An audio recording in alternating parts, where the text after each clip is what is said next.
Welcome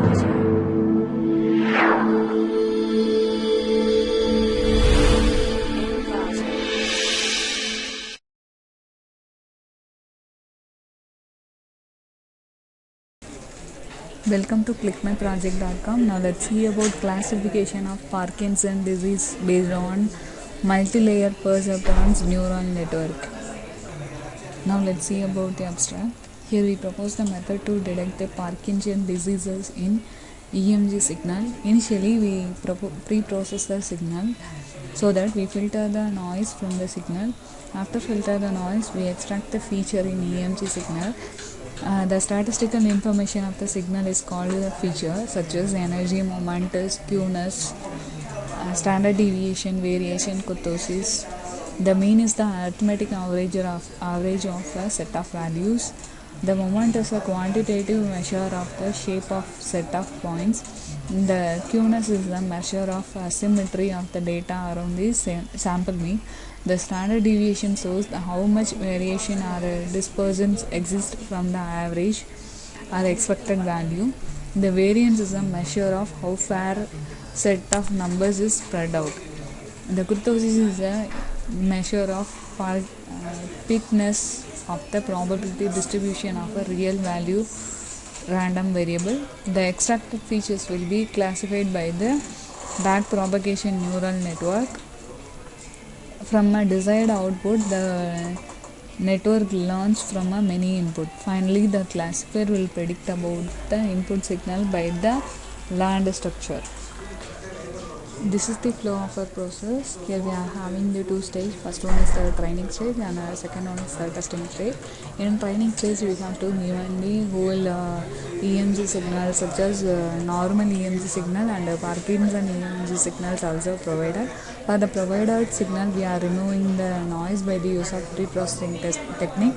Here we are removing the noise by the use of Gaussian filter to the signal. The removed signal will pass to the feature extraction technique. For the feature extraction, here we are using the statistical information such as mean, standard deviation, energy, entropy and kurtosis. Likewise, the features are extracted. The extracted feature will be saved as a feature vector in a single variable. After that, the extracted feature will go to the neural network. PNN is often used classifier. It was derived from a Bayesian network. When an input is present, the first layer computes the distance from the input vector to the training input vectors. This produces a vector where its elements indicate how close the input is to the training input.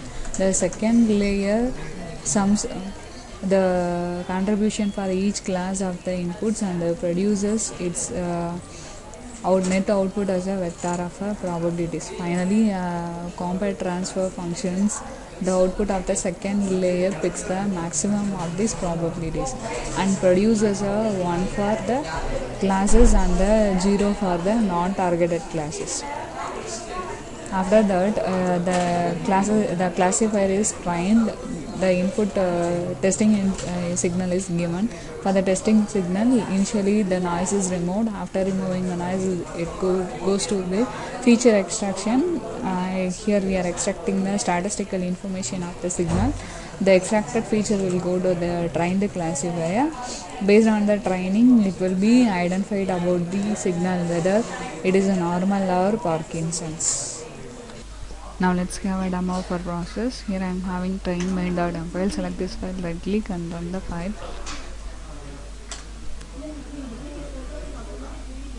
So this is our training guide design. So initially we have to load the normal EMG signal. The normal EMG signal are loaded. For the loaded information, we are extracting the statistical features that are displayed in the first table. After that, we are loading the Parkinson EMG signal. So these are the features of the Parkinson disease features that is displayed in the second table. And then we are going to identifying the feature vector. This feature vector will contain the both normal feature and the Parkinson feature. So totally it will have the 20 features. which combine the both signals. These are the testing process. So initially we have to given the any of the signal. Now I'm selecting one signal as an input. These are the signal is readed and displayed here. In pre-processing, we are removing the noise from the input image. From the pre-processed signal, we are identifying the feature. These are the identified features. After that, we are going to the classification. It will classify as a normal signal.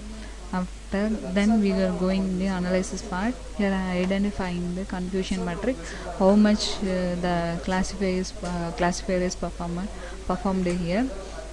The accuracy is high, better than the existing system. Thank you.